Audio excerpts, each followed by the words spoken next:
টাকায় বিক্রয় করায় একটি কলমে 50% লাভ হলো। কলমটি বিক্রয় করে মোট কত টাকা লাভ হলো? দেখুন, এই যে 50% লাভ, এই 50% লাভে বিক্রয় মূল্য কত দাঁড়াবে? যে 50 যোগ 100 অর্থাৎ 150 টাকা। আচ্ছা, এখন দেখুন যে 50 যোগ 100 টাকা, তাহলে কী হবে? 150 টাকা। অর্থাৎ আমরা এটা বলতে পারি যে যখন বিক্রয় মূল্য 150 টাকা তখন লাভ হলো 50 টাকা। দেখুন, আমরা এটা সংক্ষিপ্তে লিখব, যখন বিক্রয় মূল্য 150 টাকা তখন লাভ হবে 50 টাকা।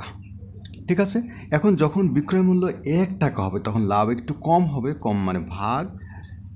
এই যে একইভাবে যখন বিক্রয় মূল্য এই যে 750 টাকা হবে তখন লাভ হবে 50 গুণ 750 বাই হলো এই 150।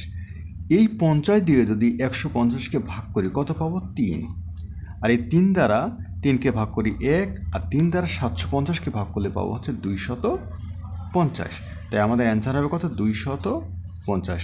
সুতরাং অপশনগুলোর মধ্যে এই খ নম্বরটাই হচ্ছে রাইট।